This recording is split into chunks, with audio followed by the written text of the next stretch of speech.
Hello friends, कैसे हो आप? आई होप कि अच्छे होगे। मैं हूं राजन और आप देख रहे हैं आर्जियन ट्रिक्स। आज के इस वीडियो में मैं आयनिक इक्विलिब्रियम का एक टॉपिक है, साल्ट हाइड्रोलिसिस। बहुत ही इंपॉर्टेंट ये टॉपिक है और इसी पे बस डिस्कस करने वाले मेन पॉइंट बताएंगे और इसका पीएच वीएच कैसे निकाला जाता है और साल्ट हाइड्रोलिसिस के क्वेश्चन कैसे आते हैं, कितने टाइप के साल्ट होते हैं। तो सिर्फ इसके बारे में यही सब डिस्कस होगा इसमें। तो चलिए शुरू करते हैं वीडियो को। तो ये है आयनिक इक्विलिब्रियम, टॉपिक है साल्ट हाइड्रोलिसिस। तो पहले तो हाइड्रोलिसिस का मतलब होता है कि रिएक्शन विथ वाटर। अगर हम किसी का भी रिएक्शन वाटर से कराते हैं तो उसे हम कहते हैं हाइड्रोलिसिस। इसका मेन यही होता है कि रिएक्शन विथ वाटर। वाटर का रिएक्शन अगर किसी के साथ करा रहे हैं तो उसी को हम कहते हैं हाइड्रोलिसिस। यहाँ हम पढ़ लें साल्ट हाइड्रोलिसिस। तो नाम में ही छिपा है कि साल्ट का अगर हम वाटर के साथ रिएक्शन कराते हैं तो वही प्रोसेस क्या कहलाता है, साल्ट हाइड्रोलिसिस। मतलब यहाँ पे होता है मीन्स, यहाँ पे हम साल्ट हाइड्रोलिसिस पढ़ रहे हैं तो साल्ट का रिएक्शन अगर हम वाटर से कराते हैं तो ये प्रोसेस क्या कहलाता है, साल्ट हाइड्रोलिसिस।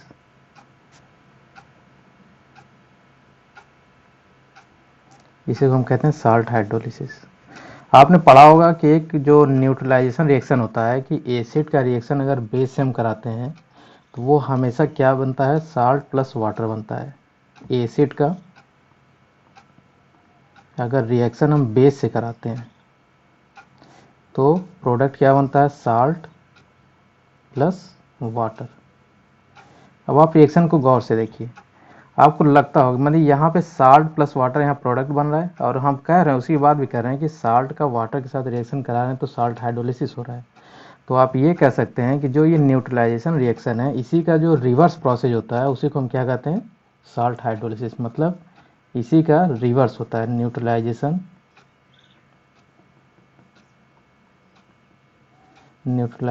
रिएक्शन का रिवर्स क्या होता है, साल्ट हाइड्रोलिसिस।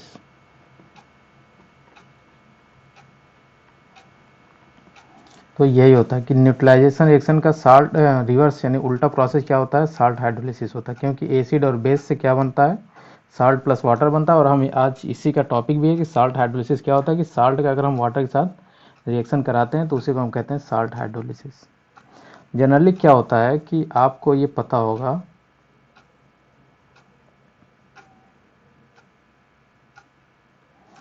आपको ये स्केल पता होगा कि अगर पीएच 7 है तो मतलब जो सॉल्यूशन है वो कैसा है, न्यूट्रल। और अगर पीएच 7 से ज़्यादा है तो ये क्या हो जाएगा, सॉल्यूशन बेसिक। और पीएच की वैल्यू अगर 7 से कम हुआ तो ये क्या हो, एसिडिक। तो ये तो आपको स्केल पता ही होना चाहिए। तो हमें ये चीज़ तो ध्यान रखना है और ये बहुत ही जनरल सी बातें हैं। तो हम चलिए शुरू करते हैं पॉइंट को। अगर हम मान लीजिए वाटर को हम लेते हैं यहाँ पे,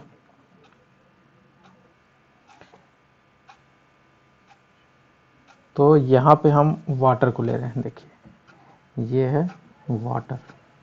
तो आपको तो पता है कि वाटर जो है वो डिसोसिएट होता है, मतलब टूटता है अपने आयन के फॉर्म में, किसमें, एच प्लस में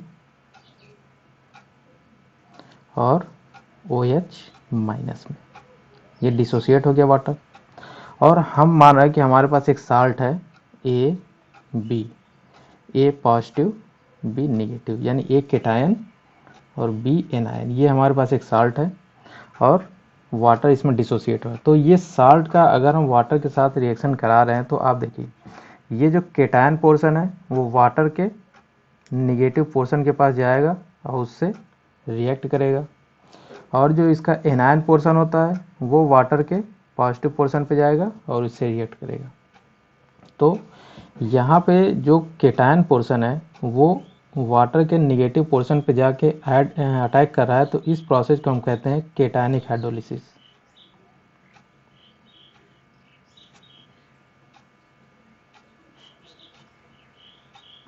ये केटायनिक हाइड्रोलिसिस कहलाएगा। और जो एनायन पोर्शन होता है वो वाटर के पॉजिटिव पोर्शन पे जाके अटैक करता है, तो इसीलिए इसको हम कहते हैं, ये रिएक्शन है एनायनिक हाइड्रोलिसिस। तो यहाँ पे ये हो गए केटायनिक हाइड्रोलिसिस और एनायनिक हाइड्रोलिसिस, दो टाइप के यहाँ पे हो गए। तो हम पहले बात करते हैं केटायनिक हाइड्रोलिसिस का, उसके बाद एनायनिक हाइड्रोलिसिस का। ये सारे पॉइंट हैं, ये सब बस दिमाग में हमेशा रखना है, ये सब हर एक पॉइंट इंपॉर्टेंट है। तो हम बात करते हैं किसका, केटायन का। पहले केटायनिक हाइड्रोलिसिस का हम बात करते हैं। तो केटायनिक हाइड्रोलिसिस में हम ये देखते हैं, देखिए केटायनिक हाइड्रोलिसिस क्या है, यहाँ पे A+ है, हमने लिया A+। इसका रिएक्शन हम किससे कराते हैं, वाटर से। तो ये सब अब यहाँ ध्यान दीजिएगा कि केटायनिक पोर्शन जो है वो वाटर से जब रिएक्ट हो रहा है तो ये वाटर के निगेटिव पोर्शन के साथ अटैक करेगा और उससे ऐड होकर क्या बनाएगा, AOH, ठीक। और क्या रिलीज करेगा, H+। तो आप देखिए, यानी हम ये कह रहे हैं कि जो केटायनिक हाइड्रोलिसिस में ये जो केटायन होता है वो क्या बना रहा है, केटायन ही बना रहा है, मतलब H आयन बना रहा है। तो हम ये कह रहे हैं केटायनिक हाइड्रोलिसिस के दौरान केटायन का ही फॉर्मेशन होता है, ये हमें ध्यान देना है। मतलब केटायनिक हाइड्रोलिसिस के दौरान केटायन जो होता है वो क्या देता है, केटायन, यानी केटायन गिव्स केटायन, यानी इसमें केटायनिक हाइड्रोलिसिस के दौरान केटायन जो है वो केटायन देता है, यानी H+ देता है। ये प्रोसेस क्या होता है, केटायनिक हाइड्रोलिसिस।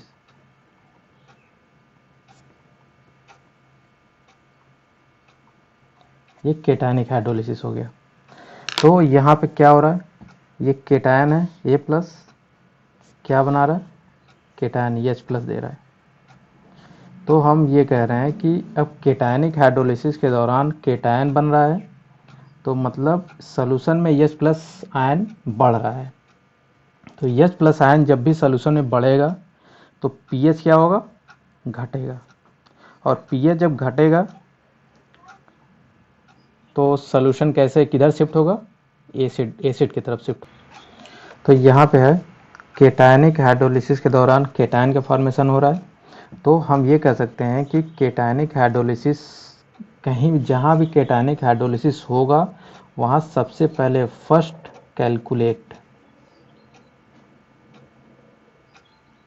सबसे पहले हम कैलकुलेट करेंगे H आयन कंसंट्रेशन को।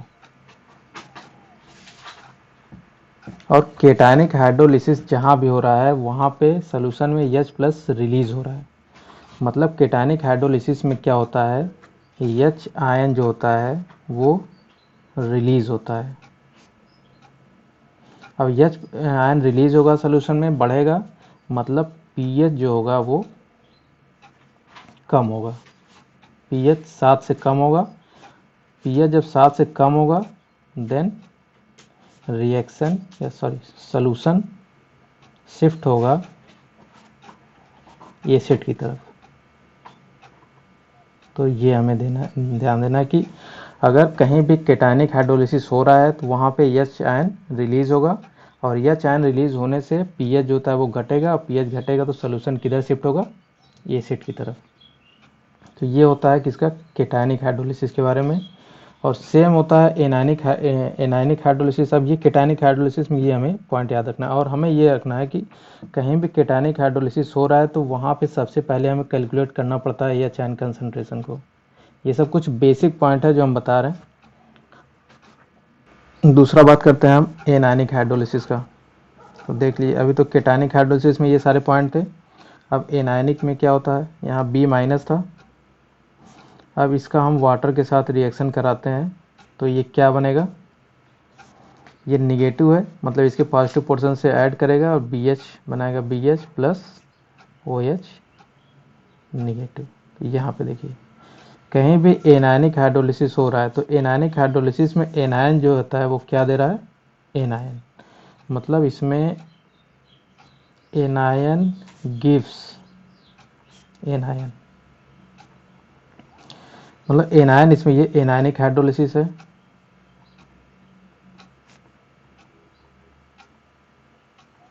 एनायनिक हाइड्रोलिसिस है, तो एनायनिक हाइड्रोलिसिस में एनायन देता है, और एनायनिक हाइड्रोलिसिस कहीं भी दिया है तो मतलब यहाँ बी माइनस जो है वो क्या दे रहा है, OH नेगेटिव। तो यानी सबसे पहले कहीं भी एनायनिक हाइड्रोलिसिस होगा तो हम फर्स्ट कैलकुलेट, सबसे पहले कैलकुलेट करेंगे OH माइनस कंसंट्रेशन को, ये हमें याद रखना है। और एनायनिक हाइड्रोलिसिस में हमेशा OH सॉल्यूशन में OH जो है वो रिलीज होता है। OH रिलीज होने से pH जो है वो 7 से ज़्यादा, यानी pH जो होता है बढ़ता है। अब pH जब बढ़ता है तो सॉल्यूशन शिफ्ट होता है, कैसा, किधर, ये बेस की तरफ शिफ्ट होता है। बेसिक सॉल्यूशन, यानी सॉल्यूशन कैसा होता जाता है, बेस की तरफ शिफ्ट होता चला जाता है। तो ये एक जनरल सा बस बेसिक नॉलेज है, इसका इंट्रोडक्शन अभी चल रहा है।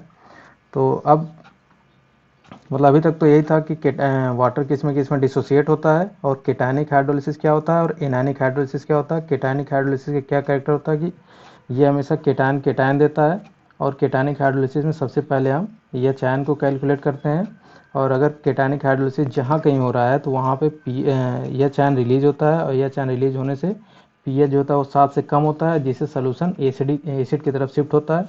और जहाँ पे एनायनिक हाइड्रोलिसिस होता है, एनायनिक हाइड्रोलिसिस में सोल्यूशन में OH जो होता है वो रिलीज होता है, जिससे पीएच जो होता है वो बढ़ता है। अब पीएच बढ़ने से सोल्यूशन बेसिक की तरफ शिफ्ट होता है। और कहीं भी एनायनिक हाइड्रोलिसिस हो रहा है तो एनायन हमेशा एनायन देता है, इसीलिए हमें सबसे पहले OH नेगेटिव को कैलकुलेट किया जाता है जितने भी एनायनिक हाइड्रोलिसिस होते हैं। अब हम बात करते हैं एक और डिफरेंस की। इसमें हम बात करते हैं कि आयोनाइजेशन और हाइड्रोलिसिस में क्या डिफरेंस होता है। तो यहाँ पे मेन इस आज के वीडियो में मेन यही है कि इसमें दोनों में क्या डिफरेंस होता है, कहाँ कहाँ हाइड्रोलिसिस होता है इस वीडियो में। वैसे ये वीडियो 2 पार्ट में आने वाली है, इस पार्ट में सिर्फ हम यही बताएंगे, इसके इंट्रोडक्शन के बारे में बताएंगे। अगले जो दूसरा वीडियो आने वाला है इसका, उसमें हम जितने 3 टाइप के ये साल्ट होते हैं, साल्ट हाइड्रोलिसिस मतलब 3 टाइप के जो साल्ट होते हैं उसका पीएच निकालना बताएंगे। तो इस वीडियो में सबसे इम्पॉर्टेंट पॉइंट यही है कि हाइड्रोलिसिस में और आयोनाइजेशन में डिफरेंस क्या होता है, कि कहाँ कहाँ हाइड्रोलिसिस होता है, कहाँ नहीं होता है, और किस साल्ट कितने टाइप के होते हैं, कैसे पहचानते हैं, यही सब के बारे में हम आज इस वीडियो में डिस्कस होने वाला है। तो ये बहुत ही इंपॉर्टेंट टॉपिक है कि डिफरेंस बिटवीन आयोनाइजेशन और हाइड्रोलिसिस। तो आयोनाइजेशन और हाइड्रोलिसिस में क्या डिफरेंस होता है, तो यहाँ पे हम एक एग्जांपल के लेके बता रहे हैं। जैसे कि एक है साल्ट NH4Cl, ये एक साल्ट है। तो आयोनाइजेशन मतलब सिंपली ये होता है कि ये अपने आयन के फॉर्म में टूट जाना, यानी ये अपने आयन के फॉर्म में टूट जाएगा, इसी को हम कहते हैं आयोनाइज हो गया। तो ये अगर अपने आयन के फॉर्म में टूटेगा तो कैसे टूटेगा, NH4 प्लस और Cl माइनस, ये कहलाएगा इसका आयोनाइजेशन। और इसका वाटर के साथ फिर हम रिएक्शन कराएंगे, उसी को हम कहते हैं हाइड्रोलिसिस। तो इसका अगर हम वाटर के साथ हाइड्रोलिसिस कराते हैं तो क्या बनेगा, देखिए यहाँ पे है केटायन, और ये वाटर के निगेटिव पोर्शन पे जाके अटैक करेगा और ये बनाएगा NH4OH, ये बन गया। और क्या रिलीज होगा, H प्लस। और सेम इसका अगर हम वाटर के साथ रिएक्शन कराते हैं तो ये क्या बनाएगा, HCl प्लस OH माइनस। अब यहाँ देखिए, तो इसमें इस वीडियो में यही देखना है कि कहाँ पे हाइड्रोलिसिस हो रहा है, ये पोर्शन क्या होता है, हाइड्रोलिसिस हो रहा है यहाँ पे। मतलब पहले पॉइंट में ये आयोनाइज हो गया, अपने आयन के फॉर्म में टूट गया, ये आयोनाइजेशन हो गया, फिर इसका वाटर के साथ रिएक्शन करा दिए तो ये हाइड्रोलिसिस हो गया। अब ये देखना है कि क्या हाइड्रोलिसिस होगा कि नहीं होगा। तो मेन इसमें एक पॉइंट ये बहुत ही है कि इसको हमें ध्यान में रखना है कि अगर कोई भी साल्ट है, जैसे कि हमने इसको आयन के फॉर्म में तोड़ा, उसके बाद हम वाटर से इसका रिएक्शन कराएं और हम पहले साल्ट बनाएंगे। तो साल्ट अगर हम बनाएंगे तो ये साल्ट अगर स्ट्रांग इफ ये साल्ट अगर कैसा हुआ, स्ट्रांग एसिड हुआ या स्ट्रांग बेस हुआ, मतलब स्ट्रांग एसिड अगर हो गया या स्ट्रांग बेस हुआ, तो देन डू नॉट हाइड्रोलाइज्ड, वो हाइड्रोलाइज्ड नहीं करेगा। अब हमें पहचान होना चाहिए कि ये क्या है। NH4OH आपको पता है कि वीक बेस है।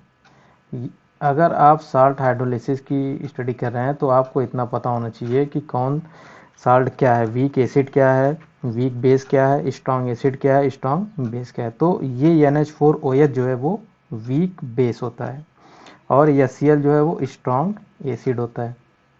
तो हमने आपसे कहा कि अगर स्ट्रॉन्ग एसिड साल्ट किसका है, स्ट्रॉन्ग एसिड का है या स्ट्रॉन्ग बेस का है। आप एसिड बेस को अगर भूल भी जाते हैं तो आपको सिर्फ याद रखना है कि ये स्ट्रॉन्ग या तो स्ट्रॉन्ग है कि नहीं है। अगर स्ट्रॉन्ग है, चाहे वो एसिड हो चाहे बेस हो, स्ट्रॉन्ग अगर है तो वहाँ पे हाइड्रोलिसिस नहीं होगा।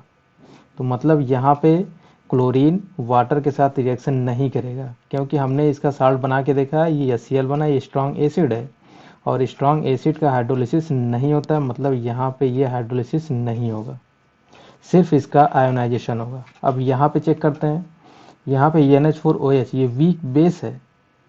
हमने सिर्फ कहा स्ट्रॉन्ग एसिड और स्ट्रॉन्ग बेस को ध्यान रखना है। यहाँ पे क्या है, वीक बेस है, मतलब यहाँ पे हाइड्रोलिसिस होगा, मतलब NH4 प्लस जो है वो वाटर के साथ रिएक्शन करेगा और रिएक्शन करके ये बनाएगा। मतलब इस पूरे प्रोसेस में सिर्फ केटायनिक हाइड्रोलिसिस होगा, एनायनिक हाइड्रोलिसिस नहीं होगा। और साथ ही साथ आपको ये पता चल जाएगा कि ये साल्ट ये किस टाइप का साल्ट है, ये किस किस से मिल के बना होता है। तो देख लीजिए आप, ये वीक बेस, यहाँ पे weak base plus strong acid, मतलब ये NH4Cl जो है वो weak base plus strong acid से मिलके बना होता है। इसमें जो केटायनिक हाइड्रोलिसिस होगा, यानी ये पोर्शन जो केटायन होगा, केटायनिक हाइड्रोलिसिस सिर्फ होगा, यानी केटायन का हाइड्रोलिसिस होगा, इसमें एनायन का हाइड्रोलिसिस नहीं होगा। अब यही हम बता रहे हैं कि कोई भी साल्ट अगर दिया है तो उसको हम कैसे पहचानेंगे कि कौन सा साल्ट कहाँ पे केटायनिक हाइड्रोलिसिस होगा, कहाँ पे एनायनिक हाइड्रोलिसिस होगा, कहाँ पे दोनों होगा, कहाँ दोनों नहीं होगा, और ये साल्ट किस से मिल के बना होता है। तो इस तरीके से इसको निकाला जाता है। सेम एक क्वेश्चन और है, जैसे कि एक आपके पास है दूसरा एग्जाम्पल, जैसे ये है CH3 COO और Na। तो ये आपका एक साल्ट है। आपको पता करना है कि इसमें से कौन सा, यानी इसमें ये हाइड्रोलाइज होगा कि नहीं होगा। तो ये अगर पता करना है तो सबसे पहले हम क्या करेंगे, इसको आयन के फॉर्म में तोड़ेंगे, यानी इसका आयोनाइजेशन कर देंगे। इसको आयन के फॉर्म में तोड़ेंगे, क्या बनेगा, CH3 COO माइनस और क्या बनेगा, Na प्लस। ये आयन के फॉर्म में तोड़ दिए हम। अब इसको हम क्या करेंगे, वाटर से रिएक्ट करके साल्ट बना लेंगे। तो वाटर से अगर रिएक्ट करेंगे तो इसका पॉजिटिव पोर्शन इससे ऐड करेगा, ये बनाएगा CH3 COOH, ये बन गया। और फिर इसका वाटर के साथ हम रिएक्शन कराएंगे, इसका ये पॉजिटिव पोर्शन है, वाटर के नेगेटिव पोर्शन से ऐड करेगा और बनाएगा NaOH।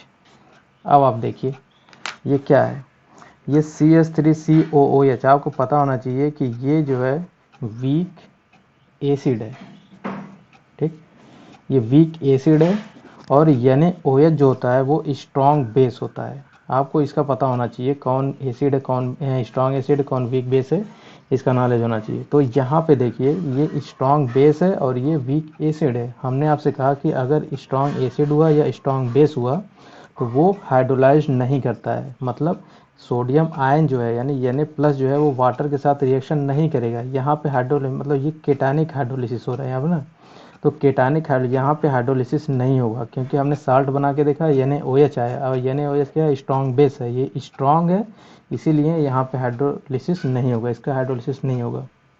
अगर यहाँ पे देखते हैं, यहाँ पे हमने इसका वाटर के साथ रिएक्शन कराया और ये वीक एसिड बना, तो वीक एसिड बना, मतलब यहाँ पे हाइड्रोलिसिस हो जाएगा। और साथ ही साथ ये जो साल्ट बना है उसको किस टाइप का साल्ट होता है, तो वीक, ये देखिए weak acid plus strong base, strong base, तो weak acid plus strong base type का ये साल्ट है।